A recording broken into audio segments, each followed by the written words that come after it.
नमस्कार, मेरा नाम है डॉक्टर रुद्रमोहन और मैं हूं आपका जानकार दंतकार। तीसरी लहर के संक्रमण में मैं आ चुका था और आज हम बात करेंगे आप बीती अनुभव और लक्षणों के बारे में। तो शुरू करें।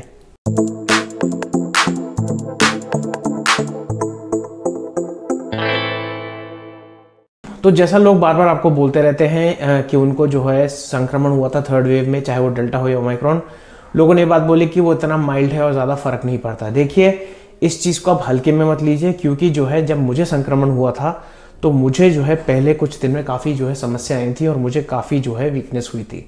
तो आज मैं आपसे बात करने वाला हूँ कि मेरे संक्रमण कैसे शुरू हुए और क्या क्या चीज़ें मेरे साथ हुई, क्या क्या लक्षण आए, क्या क्या अनुभव था, कैसा अनुभव था। क्योंकि मुझे लगता है कि अगर मैं अपनी आप बीती आप सबके सामने जो है प्रस्तुत करूंगा तो हो सकता है आपको इस चीज़ के बारे में पता चले और आप जो है इस चीज़ को, जो लक्षण हुए हैं उनको आप भांप लें और उसकी वजह से जो है आप अपना ध्यान रख सकें। एक चीज़ की गांठ बांध लीजिए, क्योंकि जो है ये थर्ड वेव में जो आपका इन्फेक्शन हो रहा है उसमें दिख रहा है कि सबको अलग अलग टाइप के सिम्टम्स आ रहे हैं, साइंस आ रहे हैं, लेकिन कुछ कुछ ऐसे पॉइंट्स हैं जिससे आपको समझ में आ जाएगा कि हो सकता है ये ओमिक्रॉन हो और आपको जो है क्या क्या जो है प्रिकॉशंस लेने जरूरी है और कब ट्रीटमेंट शुरू करना है।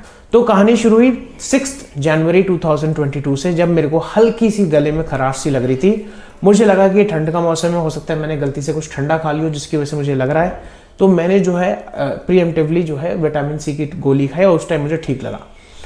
असली प्रॉब्लम कब शुरू हुई मैं आपको बताता हूँ। फ्राइडे को जब मैं सुबह उठा तो मुझे मेरा गला चोक्ड सा लगा, गले में जो है खिचखिचाहट, एक स्क्रैची फीलिंग लगी और मुझे लगा कि जब मैं स्वॉलो कर रहा था हलक में मुझे हल्का सा दर्द हो रहा था। बहुत ज़्यादा नहीं हो रहा था, लेकिन अगर आप जैसे चाय पीते हो तो आपको चाय पीने से आराम मिलता है, लेकिन उस दिन मुझे जो है चाय पीने के टाइम पे थोड़ा सा गले में स्ट्रेन लग रहा था।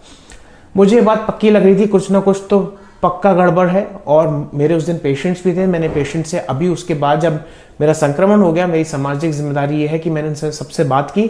थैंकफुली जो हमारे क्लिनिक पे कोविड प्रोटोकॉल फॉलो करते हैं उसकी वजह से हमारे कोई पेशेंट्स को कोई भी संक्रमण नहीं हुआ। इनफैक्ट अनफॉर्चुनेटली हम ये बता भी नहीं सकते हैं कि जब आपका कोरोना का टेस्ट आता है तो आपको कहाँ से लगा, क्योंकि कॉन्टैक्ट ट्रेसिंग इस पॉइंट ऑफ टाइम पे कोई फायदा नहीं है, क्योंकि ये कम्युनिटी स्प्रेड में पहुंच चुका है। तो फ्राइडे का दिन गया और मुझे कोई प्रॉब्लम नहीं हुई। जब फ्राइडे की शाम होनी शुरू हुई तो मेरे गले में दर्द थोड़ा सा ज़्यादा बढ़ने लगा और मुझे हल्के से चिल्स आने लगे, यानी कि थोड़ी थोड़ी कपकपी हल्की सी लगने लगी अराउंड 4 बजे के टाइम पे। मुझे समझ में आ गया था कि अब तो पक्का कुछ ना कुछ है, ये डेफिनेटली कुछ ना कुछ प्रॉब्लम ज़रूर है। तो मुझे लगा कि अब जो है I should not see any more patients और मैंने ये सोचा था कि मैं थोड़े दिन घर पे ही रहूँगा और एक बार अपने आप को ऑब्जर्व करता हूँ।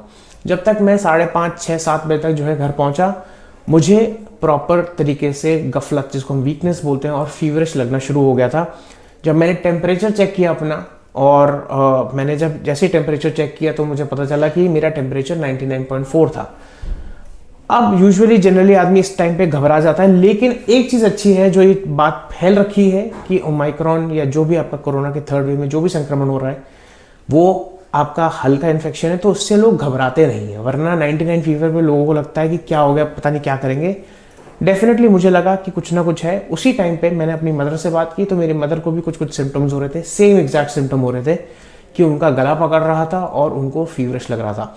जब उनका हमने टेम्परेचर देखा तो उनका टेम्परेचर 100 से ऊपर था। अब हमें लगा कि हाँ, ये कुछ ना कुछ तो प्रॉब्लम है, तो हमने जो है उसके हिसाब से जो है 99.6 के ऊपर आप डोलो 650 खाएंगे तभी कुछ असर होगा, उससे पहले कुछ नहीं होता। तो मैंने एक नॉर्मल सी कैल्पॉल खाई और मदर को डोलो 650 खिला दी ताकि हमारा फीवर उतर जाए। डेफिनेटली स्क्रैची थ्रोट लग रही थी और इचीनेस थी थ्रोट में। हमने गरारे करने शुरू किए और एज द नाइट प्रोग्रेस्ड तो जब रात के अराउंड 3 बजे मुझे बहुत तेज शिवरिंग होनी शुरू हुई कि मेरे दांत चरमराने लगे। आप सोच नहीं सकते कि मेरे को ऐसी जो है कपकपी आई थिंक 20 साल में नहीं हुई होगी। I was very surprised. रात के 3 बजे मैं जो है बिल्कुल ठिठुर रहा था, हीटर चल रहा था और आपके जो है लेयर्स पहनी हुई थी और मुझे समझ में आ गया था, मेरी ऐसी हालत हो गई थी उस टाइम पे, मुझे बॉडी एक बहुत हो रहा था। मुझे उस टाइम पे ऐसा लग रहा था कि बस आज तो लगता है डेल्टा का वेरिएंट आ गया है और अब मेरा ऑक्सीजन सैचुरेशन नीचे गिरने वाला है। तो ऑनेस्टली स्पीकिंग वो एक नाइट थी जो मुझे बहुत घबराहट हुई थी। 3 बजे की सुबह की बात है, बिकॉज मेरी आंख खुल गई थी और मैंने बिना टेम्परेचर चेक किए डोलो खा ली एंड तब भी मुझको जो है अंडरनीथ 3 लेयर्स, 3 कंबल की लेयर के नीचे मुझे ऐसा लग रहा था कि डोलो से पसीने आने चाहिए, वो भी नहीं आ रहे थे। गर्मी लग रही थी और ठंड भी लग रही थी, दोनों चीज़ें साथ साथ में लग रही थी। उसी के आधे घंटे बाद मुझे पता चला कि मेरी मदर की भी वही हालत है और हमें समझ में आ गया था। उस टाइम पे हमने एस्टैब्लिश कर लिया था। देखिए, जब भी कम्युनिटी स्प्रेड पहुंच जाता है, आपको अगर कुछ भी होता है 2-3 लक्षण, तो आप मान लीजिए कि आपको वो चीज़ जो भी वायरल इन्फेक्शन या कोरोना जो भी है वो है।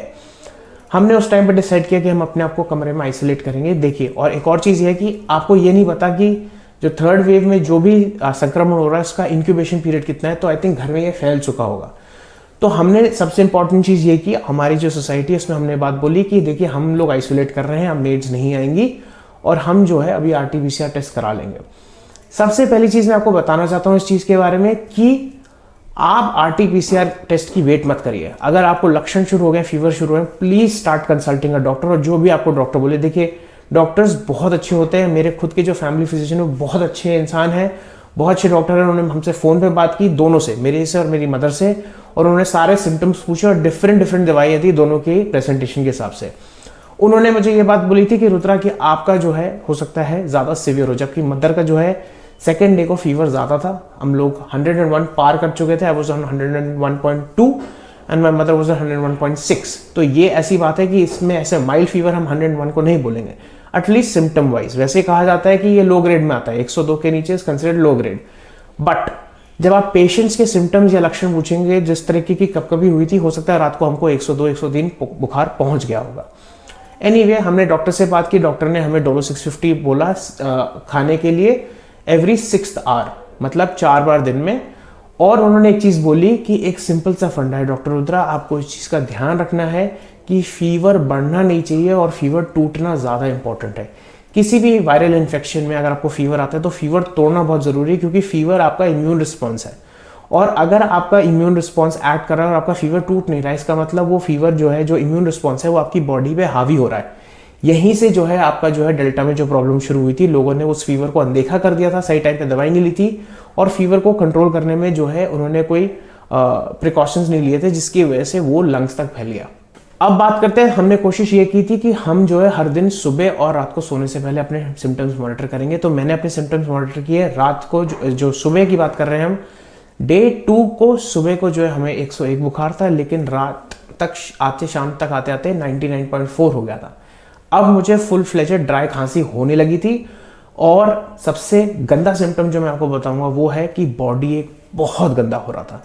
मतलब ऐसा था कि हम जो है फ्राइडे को जब हमारी इलनेस के लक्षण शुरू हुए, सैटरडे को हम बेड पे पड़े रहे, कुछ नहीं कर पाए, सिर्फ पानी पिया और बस होप किया कि जल्दी से ये ठीक हो जाए। और हमने उसी दिन जो है RT-PCR जो है होम कलेक्शन करा दिया, जिसमें हमें जो है रात तक रिपोर्ट आ गई। और रिपोर्ट में ये आया, डिस्पाइट द फैक्ट कि मेरी मदर के सिम्टम्स बहुत ज़्यादा थे मेरे से कंपेयर्ड, मेरे कोविड पॉजिटिव रिपोर्ट आई थी और मेरी मदर की नहीं आई थी। लेकिन जब हमने डॉक्टर से कंसल्ट किया तो उन्होंने बोला हो सकता है टर्नओवर रेट इतना ज़्यादा ना हो, जिसकी वजह से मदर की अभी तक सीरो पॉजिटिव रिपोर्ट ना आई हो जिस टाइम पे सैंपल कलेक्ट किया गया हो, या हो सकता है फॉल्स नेगेटिव हो या सैंपल ठीक से ना कलेक्ट किया गया हो। हमने इस टाइम पे अज्यूम कर लिया, क्योंकि हमने वैसे अपने आप को आइसोलेट कर रखा था घर से, तो हमने अज्यूम कर लिया था कि मदर को भी कोरोना है। अब क्या करना है, कुछ चीज़ें बोली थी हमारे डॉक्टर ने जो स्ट्रिक्टली फॉलो करनी है, कि एक टाइम टेबल बनाओ जिसमें आप 2 बार दिन में, एक सुबह और रात को सोने से पहले आप 2 बार जो है चेक करिए अपने कुछ पैरामीटर्स। अगर जैसे मेरे अपनी बात करूं तो हमने SpO2 चेक किया, टेम्परेचर चेक किया, पल्स चेक की, बिकॉज मेरे को वैसे कोई प्रॉब्लम नहीं है। हालांकि मेरी मदर जो है वृद्ध है, तो उनके साथ कोमोबिडिटीज़ भी हैं, डायबिटिक है, हाइपरटेंसिव है, ऑस्टियोआर्थराइटिस है, बहुत सारी चीज़ें हैं। तो उनके लिए हमने जो है शुगर चेक की, BP चेक किया, पल्स चेक की, SpO2 चेक किया और आपका टेम्परेचर जो है चेक किया। और इस चीज़ का हमने टैबुलेशन बनवाया और देखा और सारे सिम्टम्स भी फॉलो किए। तो थर्ड डे को मेरे को बॉडी एक बहुत ज़्यादा हो गया था, फीवर हल्का हो गया था पहले से, लेकिन गफलत जिसको हम वीकनेस बोलते हैं वो बहुत ज़्यादा थी। और मुझे लग रहा था कि अब लगता है कि हम बिल्कुल पहुंच चुके हैं आई ऑफ द स्टॉर्म में, और अब इससे आगे कुछ ज़्यादा नहीं होगा, क्योंकि हमारी जो गंदा फेस है वो चला गया है। एंड उसके बाद धीरे धीरे करके ठीक होगा। दवाइयाँ ली हमने, स्टीम ली हमने, पानी बहुत पिया, विटामिन C खाया, डोलो खाते रहे। प्लीज़ डॉक्टर की सलाह पूरे सराखों पे रखिए और उसको फॉलो करते रहिए। मुझे लगता है ये इलनेस लंबी हो गई होती अगर हमने जो है प्रॉम्प्ट एक्शन नहीं लिया होता और डॉक्टर से एडवाइस नहीं ली होती। हमारे डॉक्टर भी बहुत अच्छे हैं, उन्होंने हमसे जो है, डॉक्टर PS सेठी, उन्होंने हमसे जो है पूरा टाइम बात की और उनको मैं पूरा टाइम व्हाट्सएप पे जो है बताता गया अपने सिम्टम, और उन्होंने इसके हिसाब से बताया कि क्या क्या करना है। डे 3 के एंड तक क्या हुआ तब मैं बताता हूँ कि हमारी ड्राई कफ में थोड़ा थोड़ा वल्गम आने लगा, यानी कि फ्लेम आने लगा। उसका रीजन ये हो सकता है क्योंकि हम दोनों को जो है प्रीएम्प्टिवली जो है डॉक्टर साहब ने एंटीबायोटिक दे दी थी। वो इसलिए देते हैं क्योंकि अगर आपका गला खराब हो गया और आपको वायरल इन्फेक्शन है तो आपकी इम्यूनिटी वैसी गिर गई है। जब आपकी वायरल इम्यूनिटी गिर जाती है ना तो आपको बैक्टीरियल इन्फेक्शन की ससेप्टिबिलिटी हो जाती है, जिसकी वजह से आपका जो है थ्रोट और खराब हो सकता है। और उस टाइम पे मुझे याद है थर्ड डे को मैं जैसे इस तरीके से पटर पटर करके बोल रहा हूँ, वैसे जो है मैं एक सांस में पूरी तरह बोल नहीं पाता था और मेरी जो है आवाज में जब मैं एक सेंटेंस पूरा करता था मुझे खांसी आ जाती थी। हमने पूरा टाइम SpO2 चेक किया। थैंकफुली मेरी मदर का SpO2 थोड़ा कम आता है क्योंकि वो COPD की पेशेंट है, लेकिन उनका जो है 97 96 था। That was okay for her age and everything. और मेरा 98 99 आ रहा था। इस चीज में अच्छी चीज ये है कि आपका SpO2 नहीं गिर रहा है थर्ड वेव में, बहुत अच्छी बात है। एंड ये उनके लिए है जिन्होंने वैक्सीनेशन करवा रखा है और उनको हो सकता है नैसर्गिक इन्फेक्शन हो रखा हो। तो प्लीज इस चीज का ध्यान रखिए कि आपको वैक्सीनेशन जरूर करानी है। और जैसे हमारे दिन बढ़ते गए हमने जो है ऑब्वियसली एंटीबायोटिक्स के भी कुछ साइड इफेक्ट्स होते हैं। मुझे और ज़्यादा जो है वीकनेस, फोर्थ डे को मुझे एक्चुअली में डिजीनेस होनी शुरू हो गई। तो मैंने जब डॉक्टर से बात की तो उन्होंने मुझे बात बोली कि दो रीज़न हो सकते हैं, या तो आप डिहाइड्रेटेड हो बिकॉज ऑब्वियसली आप क्या कहते हैं, आप जो है इतना फीवर आपने जो झेला है उसकी वजह से बॉडी में सॉल्ट कम हो गया। तो उन्होंने बोला आप नींबू पानी या शिकंजी भी लीजिए। और दूसरी चीज़ के लिए उन्होंने बोला कि अगर आपको एसिडिटी हो रही है, जो मुझे हो रही थी, तो मुझे लगा कि ऑनडेम हम ले लेते हैं। ऑनडेम एक बेसिकली एक एंटी वॉमिटिंग टाइप की जो है मेडिसिन है और एंटी एसिडिटी वाली है, तो उससे आराम मिलता है। एनीवे तो उसके बाद जो है डे 4 तक हमें सिम्टम्स काफ़ी कम हो गए, लेकिन बॉडी एक बहुत था। अब बात करते हैं कि फीवर टूटा कब। मेरा फीवर और मेरी मदर का फीवर जो है डे 3 के एंड में टूट गया। ये सबसे अच्छी चीज़ है। दिस इज द मार्किंग कि आप ठीक होने शुरू हो गए हैं और आपकी इम्यूनिटी इतनी सक्षम हो गई है, चाहे आपकी वैक्सीन हो, चाहे आपके बॉडी की इम्यून रिस्पॉन्स हो, जो भी हो, चाहे मेडिसिन हो। डे 3 के एंड तक we were fine and day 4 तक हमारे सिम्टम्स कम होने शुरू हो गए। By the time it was day 5 हमारे सब कुछ नॉर्मल आ गया था। बस एक हल्की सी चीज़ रह गई थी, थोड़ा सा जो है आपको मुझे हल्की सी वीकनेस, थोड़ी सी हल्की सी वीकनेस थी और हल्की सी ड्राई कफ थी। मतलब ऐसा था कि मुंह थोड़ा सा सूख रहा था और जो है बोलते बोलते बहुत देर तक बोलो, जैसे कि 10 मिनट तक बोलते जाओ, उसके बाद हो सकता है आपके यहाँ खिंच होकर खांसी आ जाए। उसके बाद कोई प्रॉब्लम नहीं थी एंड डे 5 तक we were completely fine. Day 6 भी मैंने जो है सारे टेम्परेचर देखे, सब कुछ देखा, everything was normal for me and my mother and everything. And day 7 तक हमारा आइसोलेशन पीरियड था एंड उसके बाद मैं आ गया हूँ डे 8 पे आपके सामने, आपने जैसे देखा, क्योंकि हमारा होम आइसोलेशन पीरियड खत्म हो गया है। जो गाइडलाइंस है होम आइसोलेशन की, उसमें कहा जाता है कि 7 डेज आपका होम आइसोलेशन और 3 डेज विदाउट फीवर के बाद आपको RT-PCR कराने की जरूरत नहीं है। हालांकि अगर आप ट्रैवल कर रहे हैं या आपको for what ever legal purposes या मेडिकल लीगल पर्पज या कुछ भी के लिए अगर आपको RT-PCR करवाना है, तो आई वुड सजेस्ट कि उसको दूसरे हफ्ते यानी कि 13वें 14वें या 15वें दिन आप करवाइए तो अच्छा रहेगा। क्योंकि ऐसे भी बहुत सारी रिपोर्ट्स आ रही हैं कि पेशेंट्स ठीक तो हो गए हैं, 7वां 8वां दिन हो गया, 9वां दिन भी हो गया, 10वां दिन भी हो गया, लेकिन उनकी RT-PCR रिपोर्ट पॉजिटिव आ रही है। तो बफर लेने में कोई इशू नहीं है, आप अपना RT-PCR 12वें 13वें दिन भी करा सकते हैं या 14वें 15वें दिन भी करवा सकते हैं। तो ये था आज का एपिसोड। प्लीज इस चीज को लाइटली मत लीजिए कि आपको कोरोना के थर्ड वेव में इन्फेक्शन है, क्योंकि सेकेंड वेव में इन्फेक्शन हो रखा है। आपको जो है दोनों तरीके से 2 वैक्सीनेशन के डोज लगे हुए हैं, आपको बूस्टर लगा हुआ है।